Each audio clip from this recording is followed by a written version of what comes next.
There are around 30 guests at this party. Fuck my life. Ah, Prido. Oh, how lovely to meet you. Maximilian Nevania was ranting, frankly. Ranting about your poems. Embarrassing. Oh, he's a fan, is he? No, the opposite, madame. I shall be doing all that I can to purchase Pinot's works, both this and the Phoenix. I think I've been working a bit too hard, haven't I? I've just been overdoing it. I haven't really slept. I must confess, Monsieur Larouche, I am willing to transgress the borders even of society in order to have a conversation with a great artist. If you'll excuse me, I just have to return something to Peladon. Do you believe in energies, Bathsheba? Energies? Oh, yes, absolutely I do. Things that we can't see and what not? There are many things that we can't see moving around us right now. All of you hear a sort of commotion from the lounge, like a big crash. Well, What have you done? You've ruined my dress. Who employed you, you idiot? I'm dashing down the stairs. I see a glint in her eye that sort of... Maybe it wasn't an accident, is kind of the vibe you're getting. Boom! Ah, your girlfriend, she spilt wine all over the shop. I wanted something on one of them. God damn it. I wanted to get some dirt on one of the members of the Mystic Order. And as you turn around, you could be sure that he's just been a little bit careless and he's put something into his pocket. I know where Paladin is, and will you please accompany me? Because I don't feel safe walking the streets on my own at this time. The gendarmerie in this area are excellent. You go out to try and find them, they'll be there in 2d6 minutes.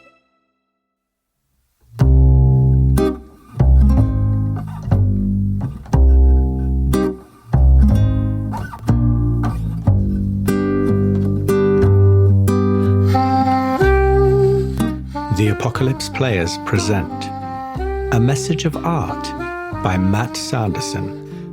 A Call of Cthulhu 7th edition scenario from the Nameless Horrors collection, with Joseph Chance as Jane Harnsworth-Wright, art dealer, Danann McAleer as Clovis Hérbert, classical painter, Dominic Allen as Jane Benoit, art critic, and returning special guest Jessica Temple as Edwina Alexander, dilettante. The title music is by Julie Abbey, and your keeper of arcane lore is Dan Wheeler.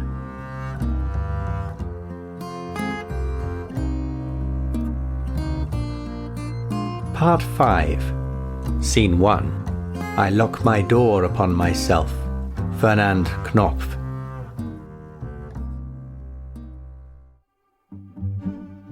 Just when we left you, Donatien, you were looking around the occult library and you observed Levagne slip something into his pocket as he moved towards the glass bookcase that was locked. He thought he was doing it pretty subtly, but he didn't manage to do it quite subtly enough. I saw LaRouche slip something into his pocket as well, didn't I? But I'm mistakenly thinking that he might have stolen something. That was on a fumble. You definitely saw him slip something into his pocket, something that looked like it had a shine to it, and you suspected that it might have been a piece of jewellery that he'd lifted off someone. Yeah. But it was, you're right, on a fumble. And I'd worked out that the massive rock on Bathsheba's finger, Bathsheba, is likely quartz rather than diamond. Yeah, should I be saying Bathsheba or Bathsheba? No, that was me slipping into a weird 17th, 16th century thing. Don't know why I'm doing that. Right, okay. Bathsheba is how I'd learnt it, and then, but Bathsheba is older, isn't it, Dom? No idea. Pass. Bathsheba. I think I think that's heightened. We can say it if we want to sound posh. Well, I'll carry on with Bathsheba. I think that's what I've been saying. Anyway. Yeah. What I was going to double check was, can you remember why I tried to faint? It seems weird that I tried to faint, but I at the time it felt very right because I needed to try and... I think it was deliberately to... Buy time? To add a distraction to the distraction. To give someone the opportunity to... To study. To study, to exit the room and to Yes, I think I was slightly in league with the others, wasn't I? Absolutely, yeah. It was an incredibly generous move. It was a sort of moment of going, oh yes, I'll do that. But you were coming to, or making out like you were coming to. Bathsheba spoke to you. I think you said to her that you'd fainted because it all became a bit much for you. Your quest to secure this painting, the Man and the Bull, and she said something along the lines of, "Why do you have to buy other people's paintings? Why can't you create your own art?" And that really landed home with me. I think it did. I felt inspired, but at the same time frustrated. And it echoed that conversation I'd had with Edwina as we were coming in, where I said, what are you? Are you a painter? Are you the subject of paintings? Or are you a buyer? And Edwina, rather brilliantly, I thought, suggested she was none of these things. Yeah. Which I found both intimidating and fascinating. Wikipedia says it can be either Bathsheba or Bathsheba. There you go. Oh, okay, great. Excellent. So Edwina and Clovis have just slipped you a note on their exit. So let's pick up with you first, Jane, if that's all right. So you're sort of just coming to, maybe still reeling from these words that Bathsheba's spoken to you, and with this note. Which I've not yet looked at? Or perhaps... You tell me. Well, I think if I'm just coming to, then I haven't yet, really. But I know that I have it, and I'll clutch it in my white, I suppose... the pocket! That pocket! I remember now. Oh my god, how could I have forgotten? Oh, yes, you did say that. Yes, so I've not yet looked at it, but I know that I'm armed with the intelligence. But nonetheless, my white kid glove comes back up and goes to my brow, and I say, oh, I'm so sorry. How foolish. It must have been that absinthe. Does anyone have any champagne?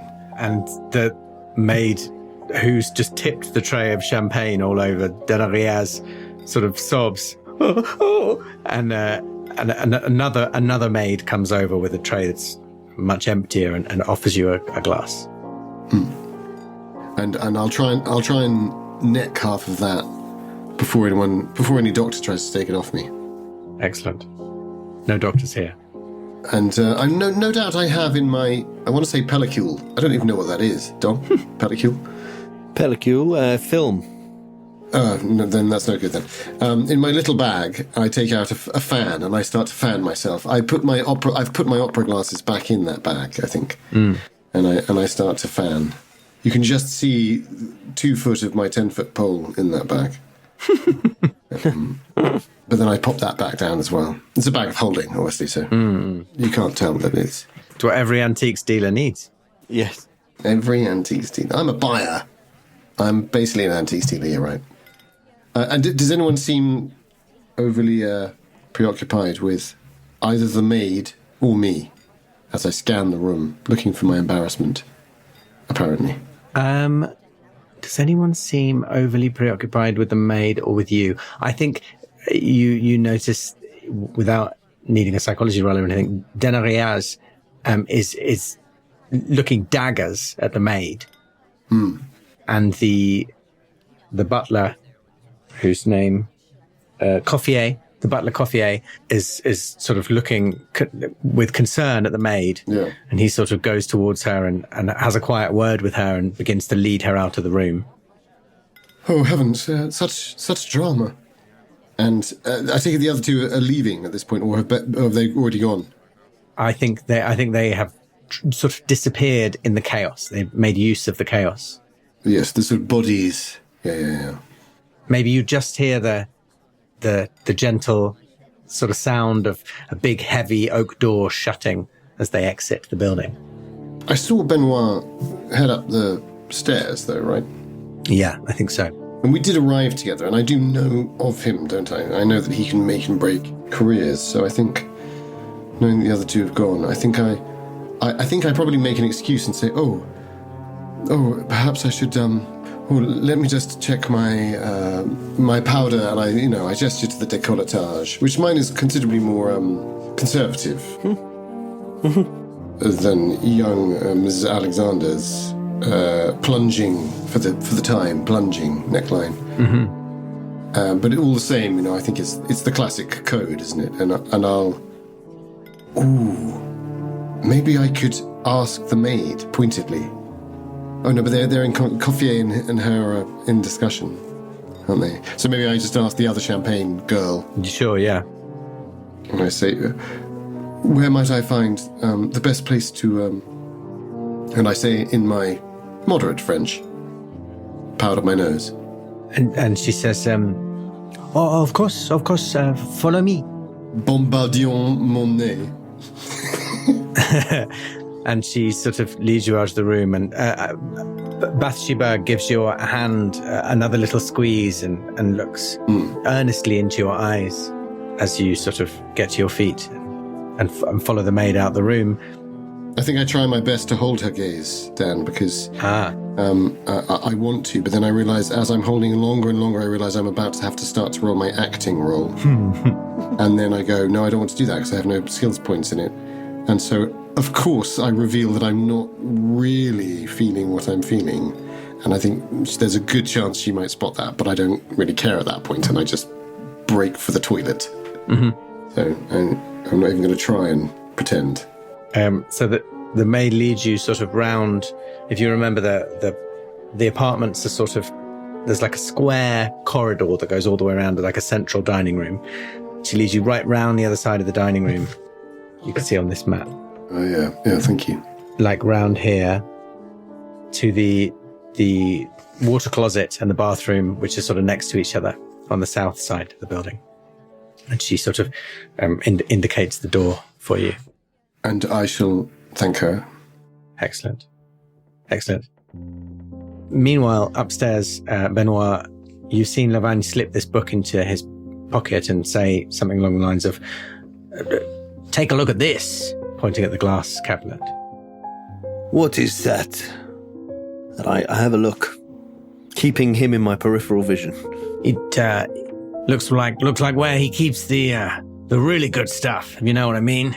And he sort of gives the cabinet a gentle little tug. Oh, damn it. It's locked. So, someone must have a key. Should we go and look for it? Well, let me see what I have in my pockets.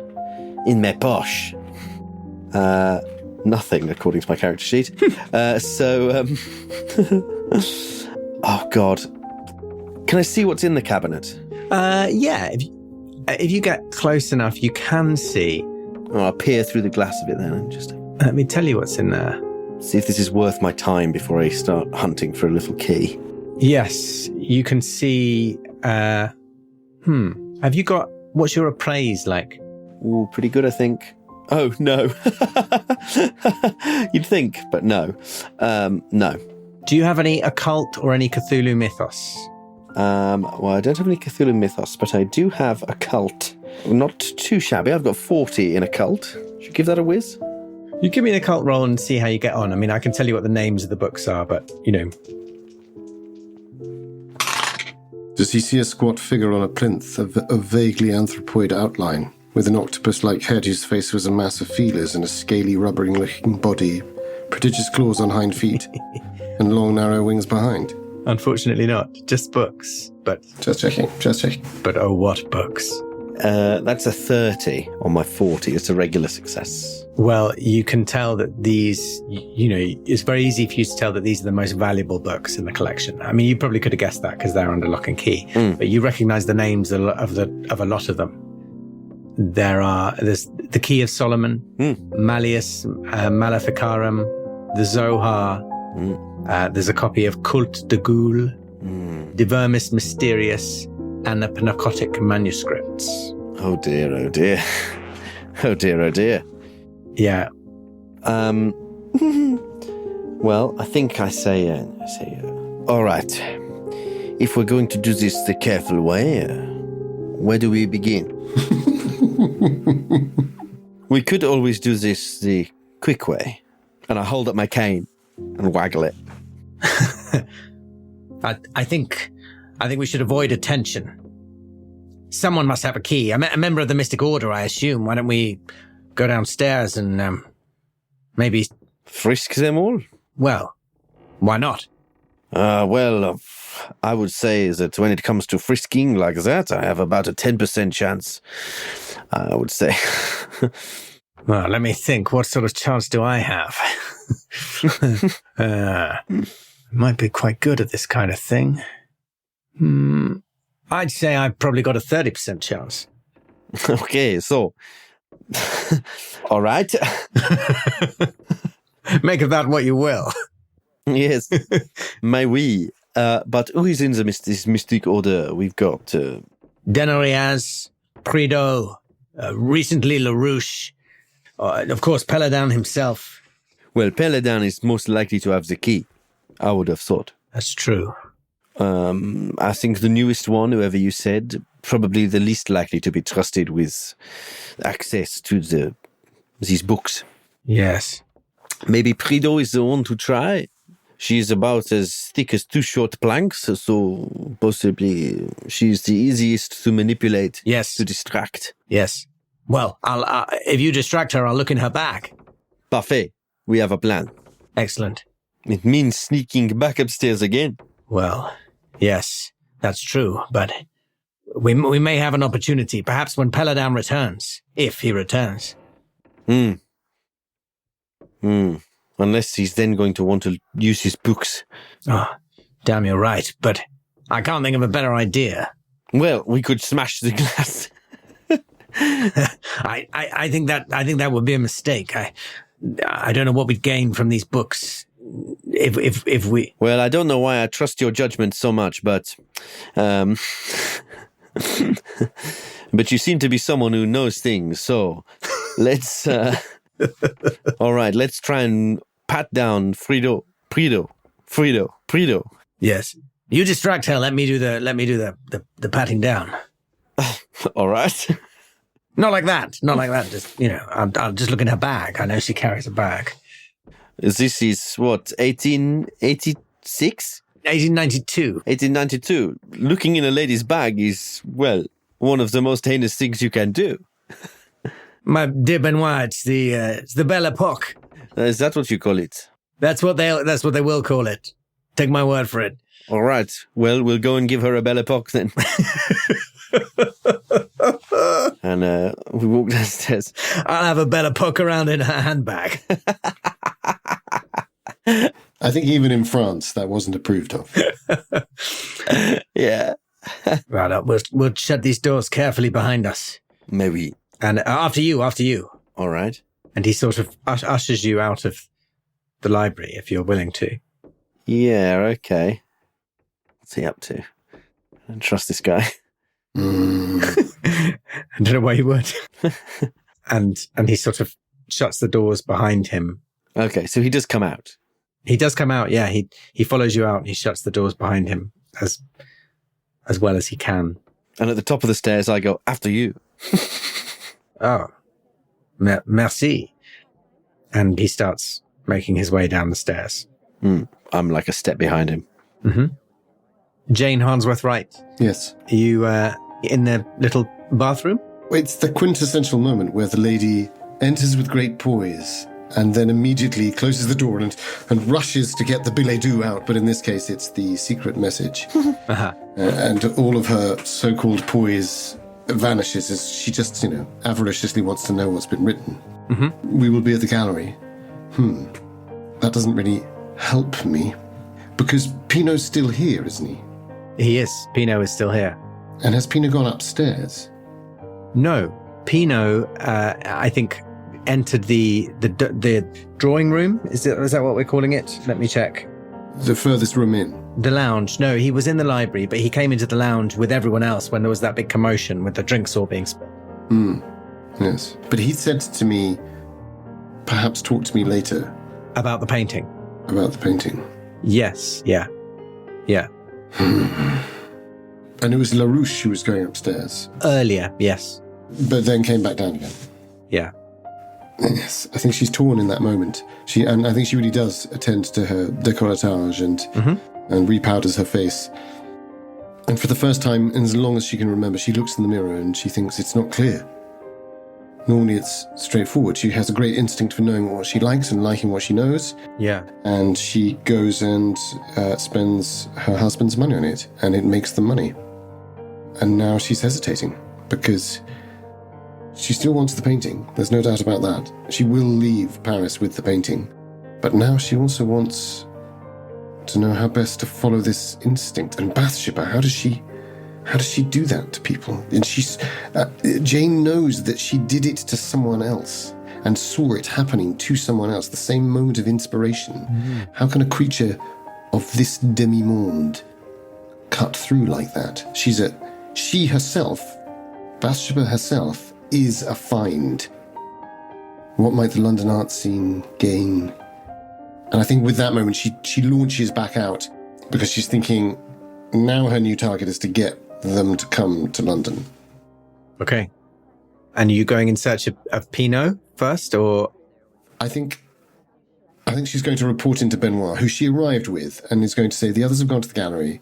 And she does, for all of her independence and the fact that she's a married woman, I mean, it would be one thing to be operating around the party with the group that she came in with. It's another thing to be on her own entirely.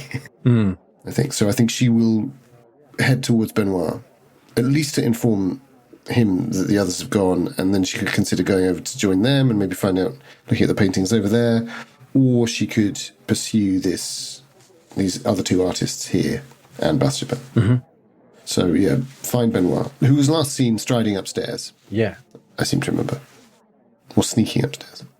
Okay, great. So if you make your way out of the bathroom and sort of back round towards the lounge where Danann is being cleaned up, several maids around her patting her down with large tea towels, the butler, Coffier, apologising profusely. It seems that the maid responsible has been secreted away in a back room somewhere. Everyone's still sort of pottering around and talking excitedly about what's just happened. And you do see Lavagne and Benoit come back down the stairs towards the lounge. And I don't know Lavagne. Is that right? I don't think you've had much interaction with him. You might be aware of him. He's quite stylish. He's a writer. He's known for being a sort of, a wannabe Poe, basically. I think I try to catch their eye with my fan still available. And I say, Monsieur Benoit, and is it Monsieur Lavagne? Oui. He seems a little distracted. Forgive me. Such drama. Yes. Glass on the floor. By tomorrow there's war. As we like to say in England. Well, you'd know about that, I suppose.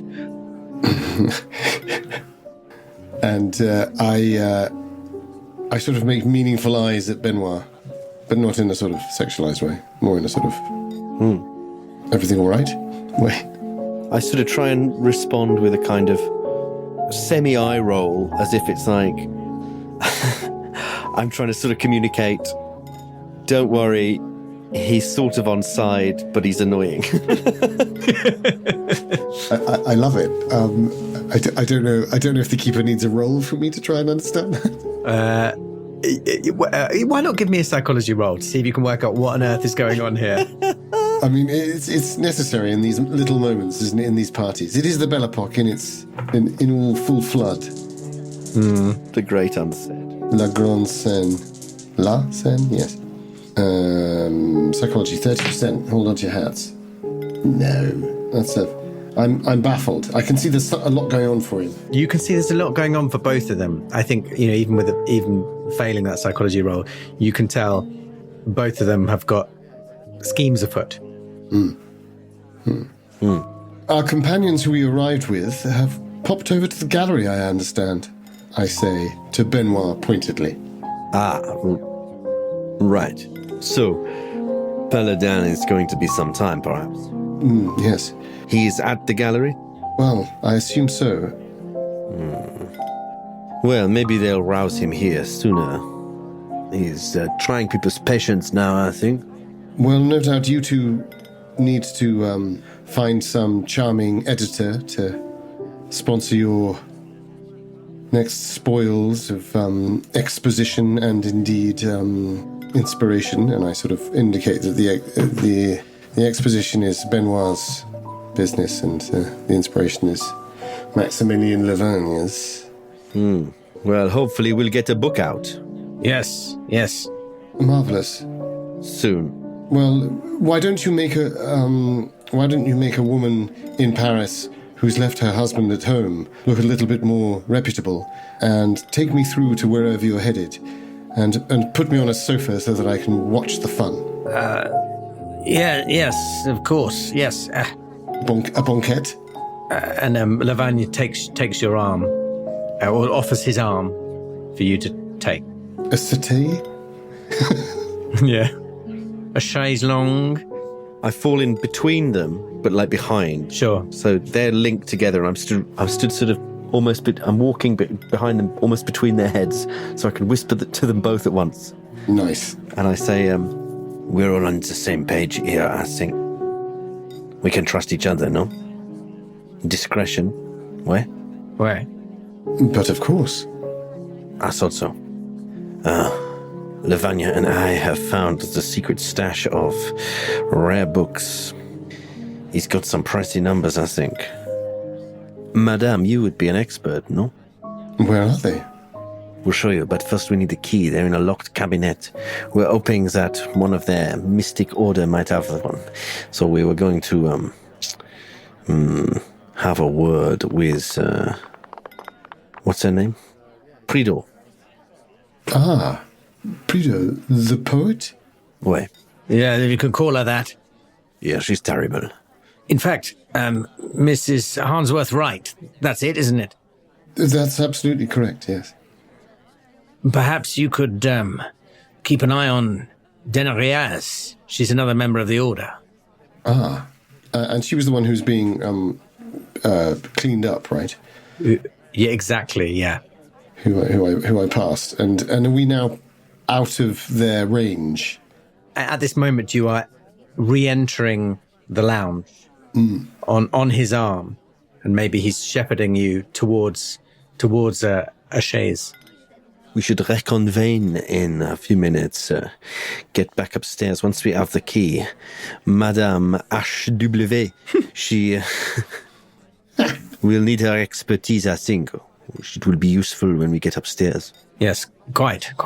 Oh, well, how exciting. And yes, obviously I'm here to buy paintings, but, well, the inspiration for the paintings is all important too.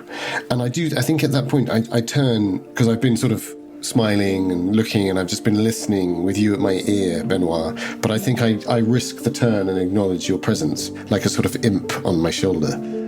And I say, have you spoken to Bathsheba? Not properly, no. Why? Quite remarkable. As if she is a walking inspiration, I say, slightly dreamily, I think. All right. In a manner that I think would be indicative of the fact that I'm very rarely dreamy in the few times that we've gone for absinthe. Well, we can deal with her later. We are complicit now. Yes, it is a heist, I say excitedly. And if we get caught, we simply say it was a little silly game we were playing, a prank. Yes, it's good. Or it'll be like boarding school all over again. And if we don't get caught, we'll be rich. Well, quite. Richer. It's a good plan. It's a good one. They won't even notice it's gone, let's be honest. Well, in which case, perhaps I should... Oh, monsieur, I'm so foolish. I think I must have left my opera glasses back in the powder room. Forgive me. I'll leave you gentlemen to your business, and I peel away from Lavagna as I sort of wink at him and go. Mm-hmm. Because obviously that takes me back to where I last saw Danann. Oh no, she's still in the lounge. She's still at... Oh, she's in the lounge? Yeah, she's right there. Ah, that's my business to leave. That's fine. That can be your exit line. But she's still sort of sat holding court on the piano stool in the center of the room with these maids sort of patting her down with towels. Your focus turns to her, I assume, at this point. Yes, I'll just sort of park myself in my voluminous green dress, listening as one of the attendant throng. So you notice that Bathsheba has come to sort of check she's okay, and you remember she had that very sort of calming, easy way of putting people at ease. And it's almost like she's going to use that on Danann to, cheer her up. bring her out of her embarrassed, slightly highly strung state. That's what she did to me, isn't it? It's exactly what she did to you, yeah. And you notice her sort of leaning over and speaking softly into her ear. You can give me a listen roll if you like. Oh, I'd very much like to, because I think I have 40%, which is at least something to play with, isn't it? Yeah. Ooh, nuts. That's just not close enough. 56. But no, it's devilishly tempting. What's your listen? 40. Otherwise I would have spent it. Do you know what? This is one of these dice that you colour the numbers in. That is a 66, which makes it much worse. Damn it. This is a tertiary dice. Secondary ships, tertiary dice. No, 66 fail. Well, you can always... Secondary ships. Bastards. That means stitches on the last episode. You can always push it, but without pushing it, I think you're just aware of a look in Bathsheba's eyes that you recognise from when she spoke to you. And a quality of the touch. I think that's enough. I'm not going to push it. I've taken some risks already tonight. You could give me a psychology roll, perhaps, to see. Nice, yeah. Yeah. But it doesn't count as a push? No. You're a very kind keeper. And you're not just kind, you've given an opportunity to a struggling player. With her 21 on a 30, Jane does hear that. See that. She sees something more. Yeah, so you don't hear what she's saying, but you can see a look in Danariaz's eye. You can see that it's having a profound effect on her, whatever Bathsheba is saying. Perfect. It's not just calming her. It's not just putting her at ease, but it looks like her eyes are lighting up, like she's been enlightened somehow by what's being said to her. I think just in that moment, something galvanic happens because... Galvanizing occurs. I like galvanic. Galvanic. Mm. Because this stuff that Benoit was dramatically saying, she was sort of taking slightly as a sort of joke and like face value, and they're not the best of friends, but there's something about Benoit. But now, actually what she's just said, and this whole business of inspiration, she suddenly has this vision, I think, in that moment of going, what if this woman can create a school of artists? And they can all start churning out paintings? Mm. And what if it sort of catches on that they're all good?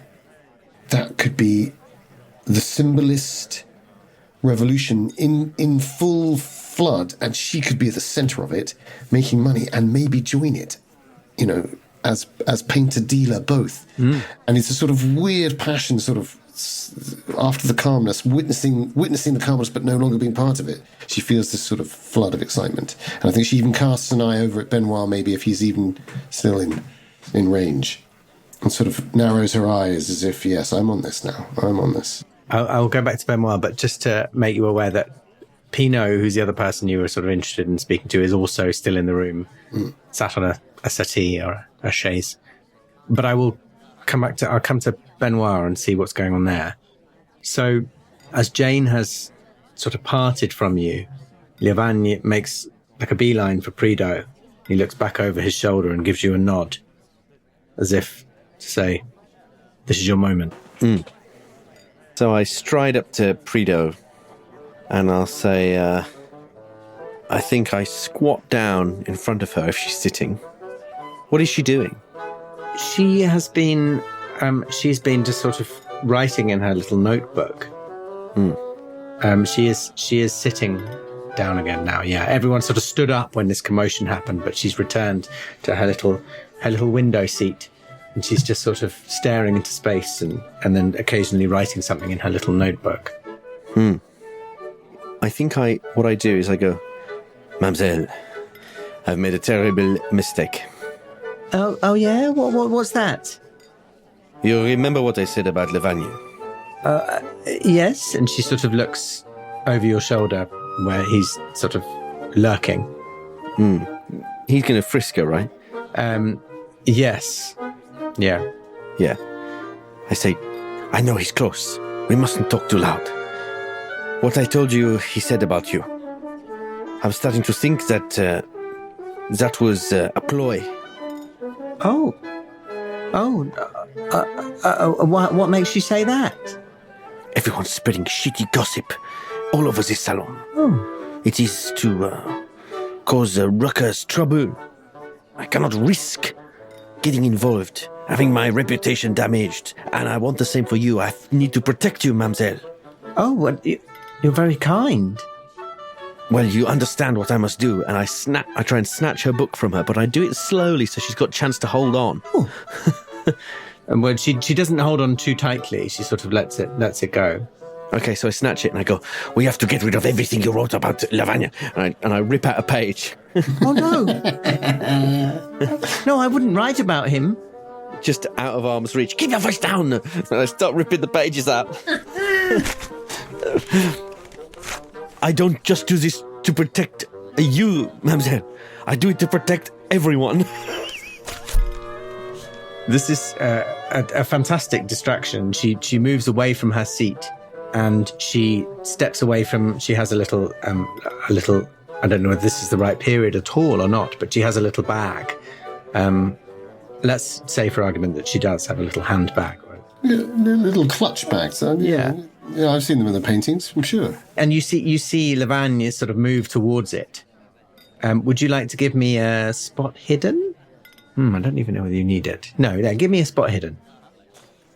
Ripped all my notes up now. We could have done it in post. That looks good. Oh, just 43 on a 45. That's very good. So while you're sort of ripping up her... Terrible poems. You look over her shoulder to confirm that he is taking this opportunity to have a look in her bag for a key. And you see very clearly that what he does is take the book out of his pocket that you saw him put in there and put it in her bag. And he doesn't look in her bag for anything at all. He drops the book in and then steps away. Oh, I don't like that at all. So then I throw the book down and I stand up and I point at him and I go, "This is all your fault, spreading shit." And I launch myself at him. I take 1 foot up on the chaise and jump across at him. Wow. Grab him by the shoulders and try and pin him to the floor. Christ alive. Oh my god. Okay. I guess give me a. I suppose it's a fighting brawl roll. Great. Now look, I was looking up vintage bags while we were discussing that. So I'm a little confused. No, later. We'll talk about that later. Oh, utterly thrilling. Oh, is it? a 26 on a 25. I'm going to spend the luck. Damn straight. Okay, he's gonna try and dodge because I think you've given him enough warning by yelling at him. This is the high end of things. I want to know what he's up to. He's up to something. 2 writers brawling. Paris, 1892. I don't like it at all.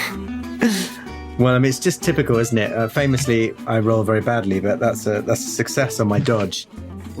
So he sort of he dodges out the way as you launch at him, and he says, "Help! Help! This man is mad, Benoit. I don't know what his problem is. What's the matter? Someone restrain this man. He's lost his mind. The only people who are mad are the people who buy your books." I think I dash over to Redon. Okay. Who was closest to them both, right? Yeah. Poor old Prideaux is sort of almost caught between them. Madame Redon. Yes? I will clasp her to my bosom in the way that only an older woman can to a young woman. My notebook, my pages. She starts trying to collect all the ripped pages on the floor. I start to try and collect the pages and hastily try and... Oh my God, I'm going to do this. Hastily try and search her dress at the same time. Wow. I feel a bit bad about ripping up a bone. I mean, we've got to do something, haven't we? With this astonishing distraction. Under the guise of I'll pick up a couple of the pages, and then I'll be like, oh, is there a page on you there that I can feel in your dress? Or because I didn't see anything go into the bag, so I don't know it's about the bag. I don't think I checked the bag. I think there's something going on with her. Yeah, no, there's nothing on her person. But in all this commotion, the Coffier, the butler, sort of runs towards you and says, "Monsieur, please control yourself." And he gestures to one of the maids, like, "Quick, call the gendarmerie." And just in that moment, I get really close to, I'm trying to grab him by the lapels and just get close to him so I can go, what did you do? What was that book? What are you up to, huh? What do you mean? I saw you.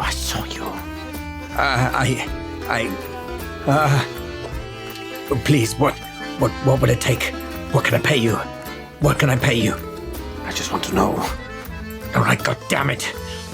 This fucking mystic order. I know Bredo is up to no good. I just wanted proof. I just needed proof. I wanted to frame her, all right? So the book is what? They're calling the gendarmes. What is the book? I don't know. I just found it on the table up there, God damn it.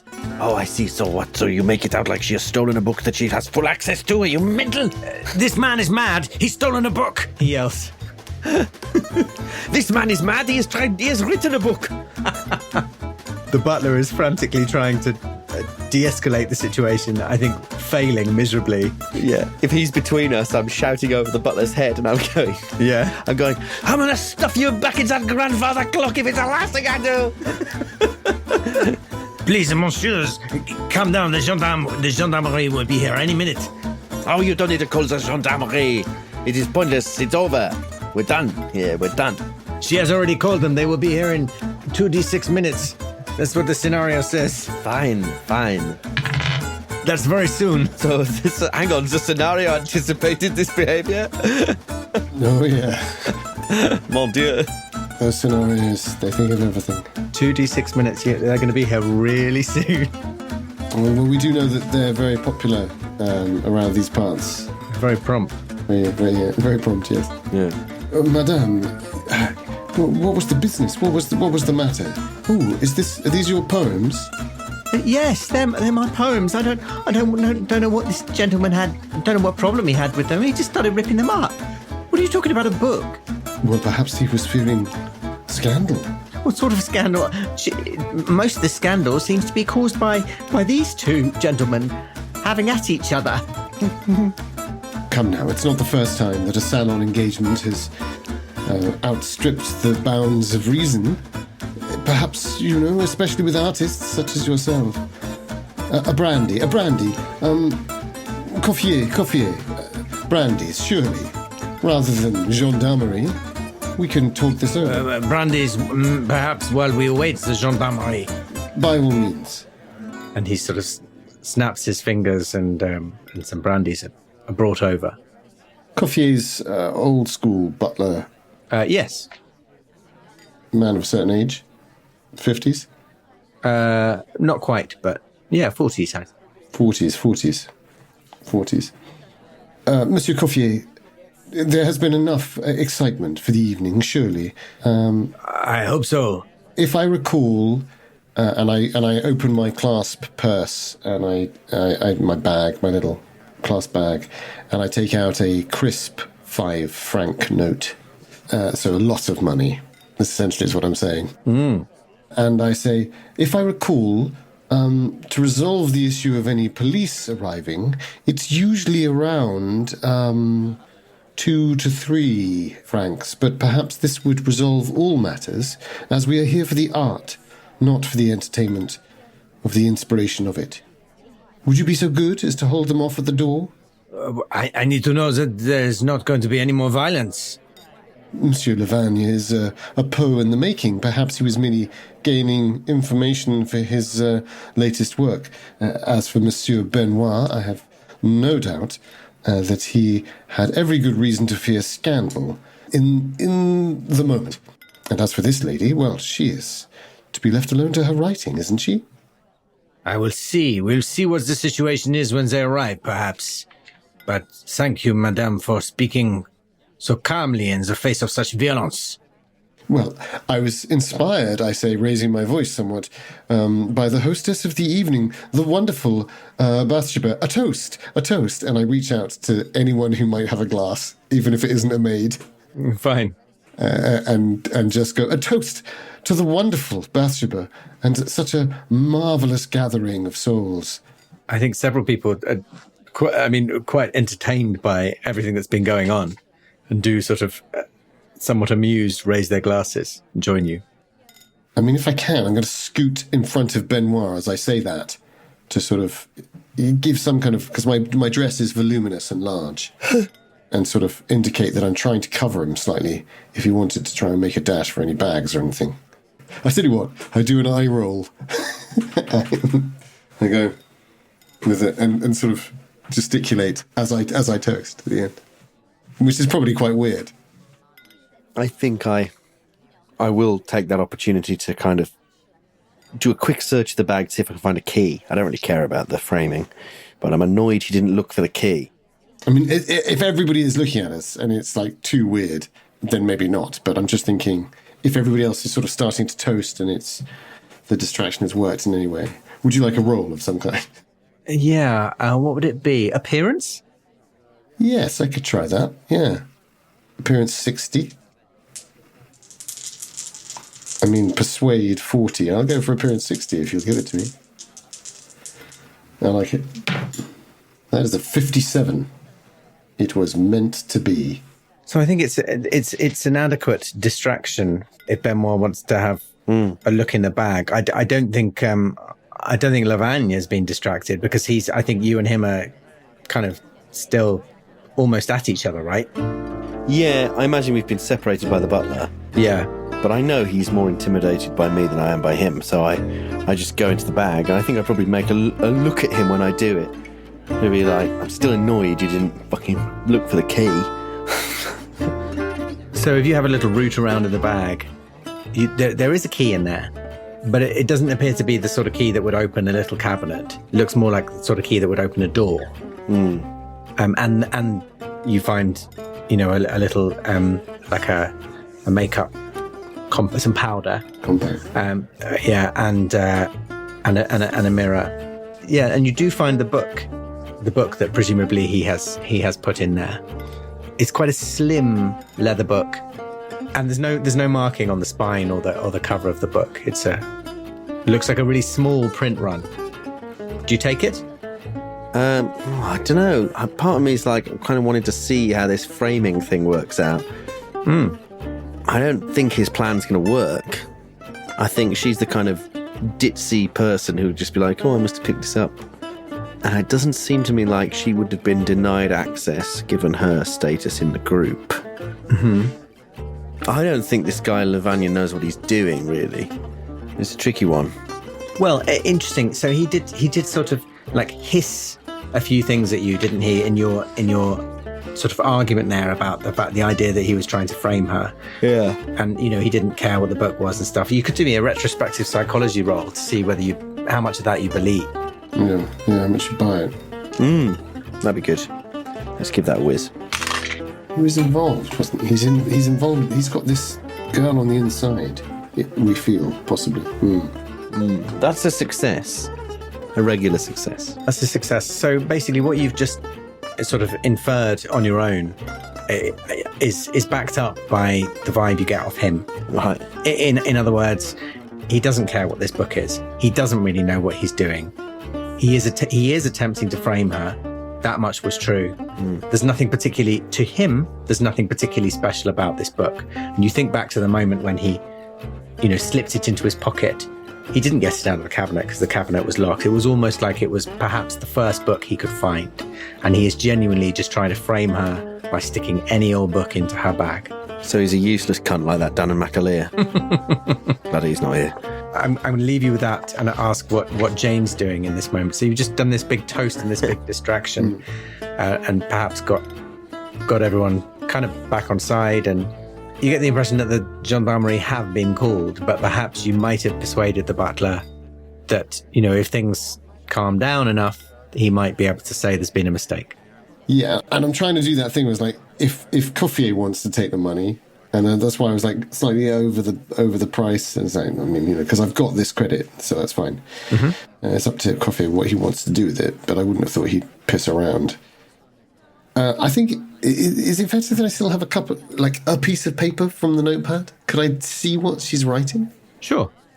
In that sort of moment, as the toast dies down, I just want to sort of scan it.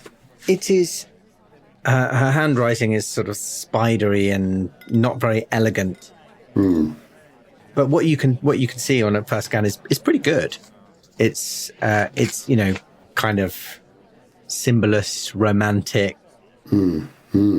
poetry, a little bit derivative, I guess, but not particularly not terrible. Yeah. But nor is it crazily inspiring or it's not avant-garde. No. Hinting at something that I can't name the name of, but so modern it seems to almost attach an ism to it. You can understand, looking at it, you perhaps, enough art has passed through your hands. You can understand why she's popular. Yeah. But it doesn't seem to be sort of... And then Blavatsky spoke to me and I saw the inner chamber of the golden fire and... It doesn't seem to be that. And heard 9 voices of 9 elder gods whispering truths unto me. It's not that. No. Just randomly I inquire. Okay. It's worth checking. It was worth a check. Good. In which case I shall dash back over to her and say, "Oh, my dear girl, forgive me. I still have this. It's very good." Oh, thank you. I hope I can patch this all together again. Essentially so that I can still try and buy time to allow Benoit to be doing whatever he's doing away from her bag, keeping her away from her bag. Oh, of course, but I'm sure such gems as these will leave your nib again very soon. Oh, I hope so. One can but trust the muses, I say, as I sweep my eyes across the room, indicating that there must be dozens, but my eyes land on Bathsheba again. And I say, "Have you spoken with Bathsheba? Bathsheba. I'm literally changing it every 30 seconds. What the fuck am I saying? No, I haven't. Oh, she's very beautiful, isn't she? Isn't she? But let us not hold that against her. At this moment, you see her speaking to Justine Buisson. Buisson, the dancer. The dancer, exactly. Who's sort of over the other side of the room, as far away from Denariaz as can be. Because they've fallen out, right? Yeah. Yeah, and quite near. Sort of, she's over on the chaise near Pinot on the far side of the room, and you can see her bending over and whispering something in her ear. And is it sort of common knowledge that were they lovers, those two? Buisson and Denariaz? Or just creative partners? Well, maybe that's something you could ask Prido. Yeah, I think that's what I'm suspicious. Tell me, I am a humble purchaser of art. You are a creator. My eyelid twitches as I say that. Sometimes the mysteries of the passions of those before us are lost on me, although I can see the value of what they produce. Tell me, my dear, Buisson and Denariaz, were they once more than collaborators in the art? Oh, no. As far as I know, they didn't really have much to do with each other. I think Peladan recommended they work together, said they might create something, more than the sum of their parts, I think he said. And as far as I know, they have. What they've created together is really quite spectacular. Her choreography and her compositions just seem to work they're so complementary. I see. Then my sapphic thoughts are to be banished, I say, as I sort of look kind of coquettishly at her, as only as only a woman who's spent 12 years in a British boarding school for girls can do. On that line, she sort of gasps and snatches up her notebook and starts scribbling frantically. Ah, very good. Sapphic thoughts. I take out my opera glasses and study the Denarius is furthest away from me, right? No, Buisson. Buisson's the one furthest away. Yeah. Would you like to give me a spot hidden while you've got your opera glasses out? I love it. Even though I said I left them in the bathroom. Lies, damn lies, and videotape. Spot hidden 40%. Oh, it's a 72, guys. Was that a bonus die you were giving me for the opera glasses? Is that what you... Yes. Really good. Excellent shout. Yeah. Yeah. 32 on a bonus die. So as you scan across, something catches your eye, not in Buisson, but sort of next to her. Pinot, you notice something on his face. And as you move back to him, you realise that he appears to have some blood coming out of his nose. Oh, how interesting. But he's my artist, right? I need him. He's your artist. Shit. I think that I have that instinct. I step forward, but then I realise that I really must check to see whether Benoit's finished his business. And so I will risk the slight turn as if I'm absent-mindedly looking for a glass or something that I clearly have already put down. And I'll just see what Benoit's doing. It's like, is he... If he's got his head in the bag, that's not such a good idea. I don't want to abandon him. Well, Benoit, did you decide to leave the book where it was and to find out how this was going to play out? I'm going to take the book. You're going to take the book? Okay. I'm leaving with something. And right now it's going to be this book. Do you want to take the book and Levagne not see you take the book? Or are you very pointedly taking it to make a point of like, I'm taking this out, you're not going to get away with this? I don't think I'm pointedly doing it, but I don't care if he sees. Okay. So I just do it. And I'll make eye contact with him like, are you going to say something? Fine. In which case, I think he sees you do it, and you can see him seethe, but he says nothing. And so the enemy is made. I think I maybe even say at that moment, why don't we take a walk, get some fresh air, clear the air, perhaps. Oh, I'd be delighted, monsieur. I was talking to Levagne. Oh. But yes, join us by all means. We may need a mediator. All right. What, now or later? Now. I have some wonderful new cigarettes. They're called Gauloises. They taste like heaven and they strip the throat in a second. Almost as good as Le Gitan. Oh, mon Dieu. The best. Le premier fumeur. So he sort of reluctantly goes with you if you're leading him away.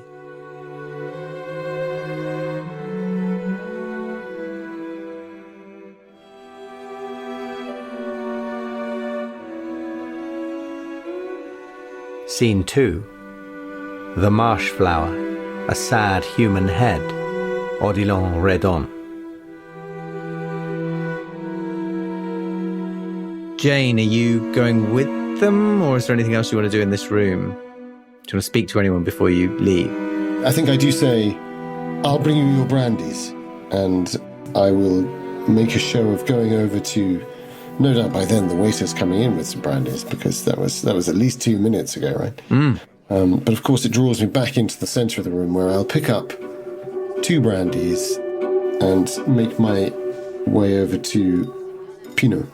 Great. So, Benoit, you sort of begin to lead Levagne to the door, and at the same time, Jane, you head over to Pinot with these 2 brandies. And when you get close to him, he really looks in a terrible way. You can see there is blood sort of trickling out of his nostril. His eyes are so bloodshot. It's almost like it's not like he's got those sort of bloodshot veins anymore. It's almost like they're pink. Ooh. They look almost like slightly swollen. Ooh. And you can see veins standing out in his temples, and he's very clammy. Crumbs. And he's sort of swallowing. Sounds like he's got sepsis or something. Yeah. Yeah.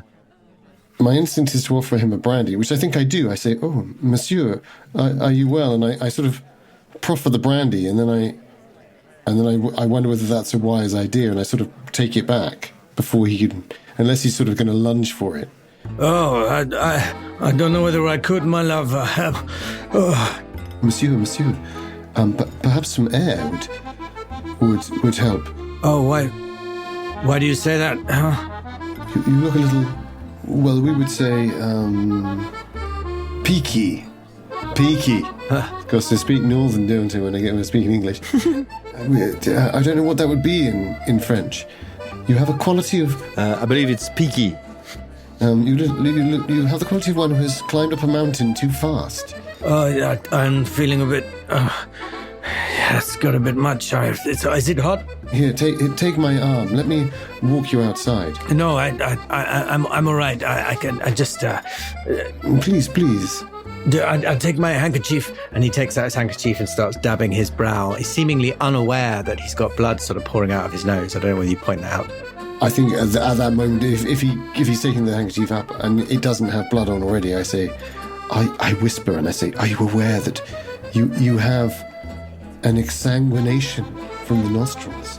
Oh, what's that? And he taps it to his nostril and sort of starts and says, oh, Excuse me. and sort of stumbles to his feet and almost runs out of the room. I'm going to follow him with my best air of matronly preservation as the cause. So he sort of moves so fast that he sort of exits the room almost simultaneously with Benoit and Lavagne. Nice. Oh, they're going the same way. Oh, brilliant. Well, they're coming out of the room, and I think Benoit is maybe leading Lavagne left to go out of the main door, right? Yes. Left, right?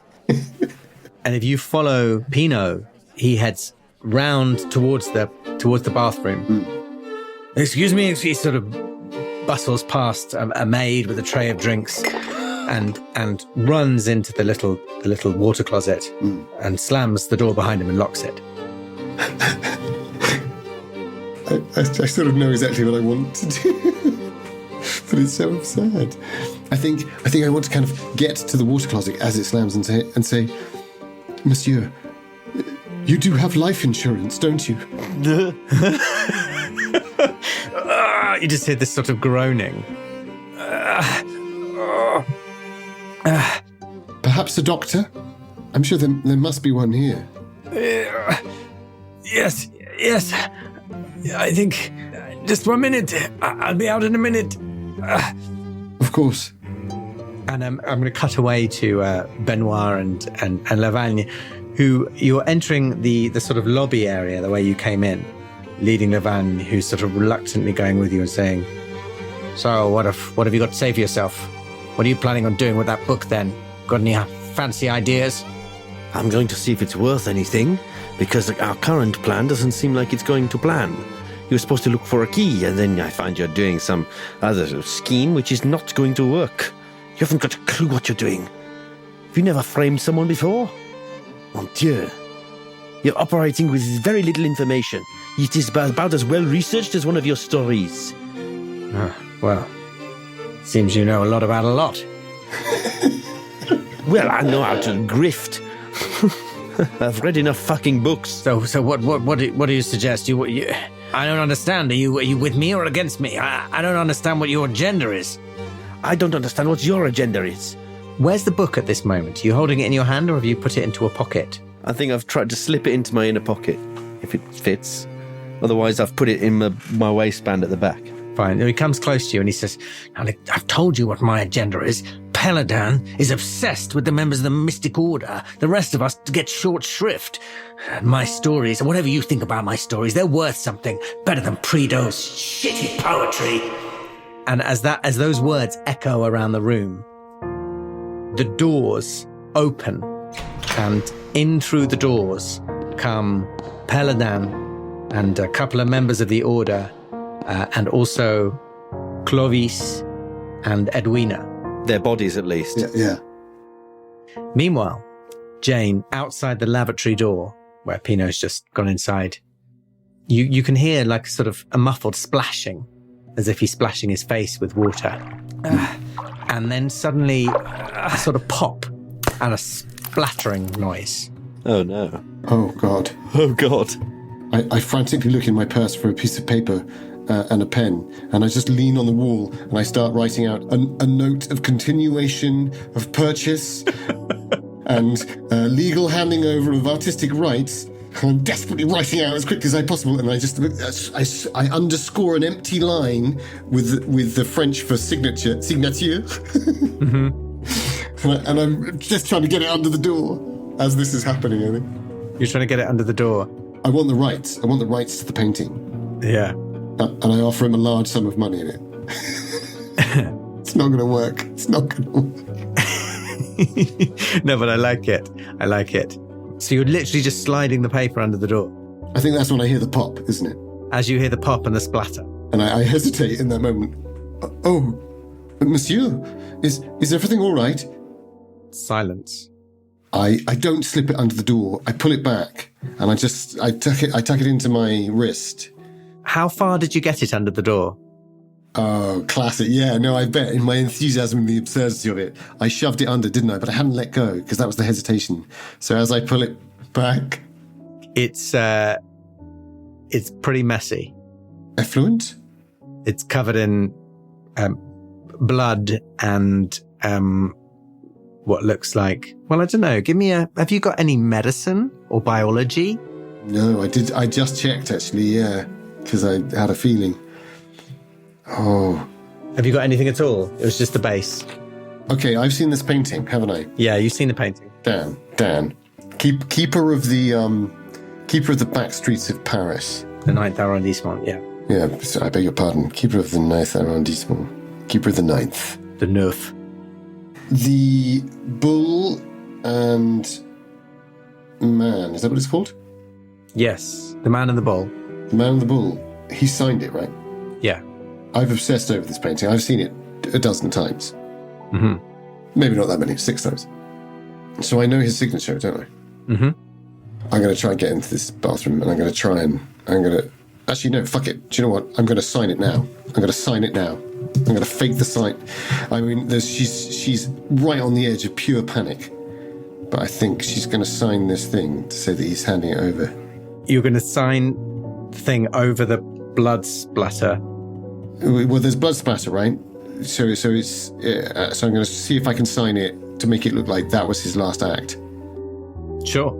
If I'm not overlooked. I mean, I don't think I even risk that. I'm just going to try and hide the fact that I'm doing it, and then... No, that's fine. The noise was quite quiet. I mean, you probably wouldn't have heard it if you weren't right outside the bathroom. I mean, what I'm doing is sending me to hell. I know that, but at the same time, I'm just... And then I shove it under. And then I shove it under the door. Okay. And then what do you do? And I knock on the door. And then I knock on the door and I say, Monsieur. Oh no. And I take a step back. Oh no. And can I see anyone? Now I will. Yeah, it's like, this is I'm not the murderer, but at the same time, I know I've just potentially heard a man had a collapse of some kind. Yeah, there doesn't appear to be anyone around. No. In which case I shall dash to back up the corridor, breaking all decorum, and say, Coffier. And you find him. I think Antoine Pinot, I think he is gravely ill, and I literally grab his arm and start dragging him back. Where? He went into the WSA. Oh, wait. And he sort of comes with you, and he's fishing around in his pocket for a bunch of keys. And as you get to the door, he bangs on the door and says, Monsieur Pinot! I heard a terrible noise. Wait. Stand back.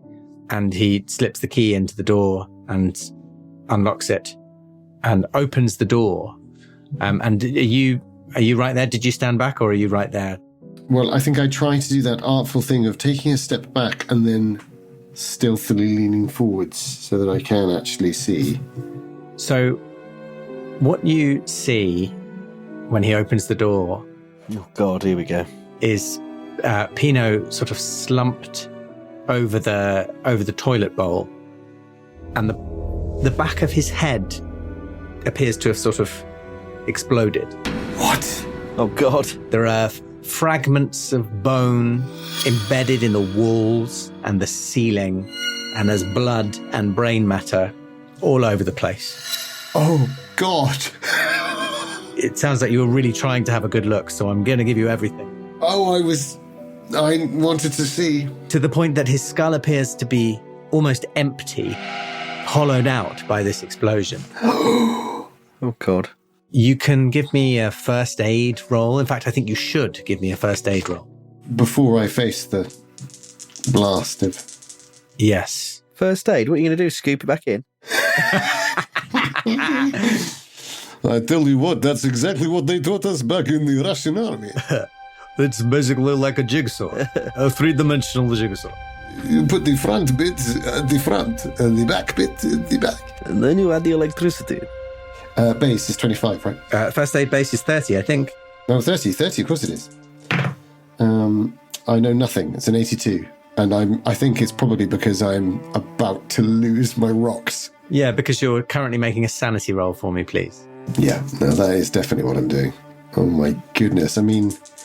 They didn't cover this in the first aid course when you're training to be a lifeguard at the swimming pool. Now, Dan Wheeler, I can't remember the last time I did this. My sanity is 60, and I have rolled 60. Wow, just 1 point of sanity then, please. Astonishingly. You have dodged a bullet there. But I think it all just... Yeah. Well, 1 point of sound. Wow. Yeah. And while you're at it, you can give me a luck roll. Oh, yeah. And my new 44 out of 45. The reaction is just, well, he did seem ill. Now that is a 28, so I have passed. Unexpectedly, I will admit. So, as you're staring at this gruesome sight, and you're trying to work out what on earth has happened to this poor man, you see something very odd, sort of moving in the corner of the room. It's almost like a weird light. You can't work out where it's coming from, like a diamond-shaped light that's sort of shifting and turning as if in midair. And then suddenly it disappears, like it's moved out, like through the wall or somewhere, and it's gone. But it was very, very definite that there was a thing, an entity in the room, a weird light that existed on its own and is gone. And I'm going to need another sanity roll for that one. I was about to say, that is really bad roll by me to pass a luck roll at that point. With a 44, I thought I was going to fail it. There's a brief moment where she's thinking about a soul departing a body. And then she thinks, but what? Oh, 92. Oh dear. Okay. Do you want me to roll or shall I? Do you want to roll or shall I? No, do you know what? I feel like, yeah, you should roll. Okay. On that, a 92. I can't believe it. Well, it makes sense, doesn't it? Because like she was pushed right to the limit. She was being really naughty as well. Yeah. Oh, you are so lucky. That's just 1 more point of sanity on a D8. Oh, well rolled, Daniel. Well rolled. Ooh. Oh my god, thank God I wasn't rolling it. Oh my god, I just rolled an 8. So, thank God. Wow, yeah. So at this moment when you're standing there kind of in horror at all this, you hear behind you a tray of drinks drop and a maid, not the maid who dropped the last tray. Drinks are getting dropped left, right and centre, and a maid scream. And at the same time, Dom, you notice behind Paladin and those who flank him coming in the door, you see just sort of walking up the steps a couple of gendarmes. Clearly the ones who were called just moments ago.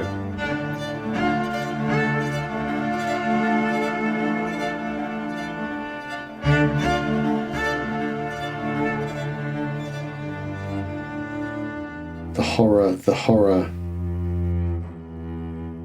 Yeah.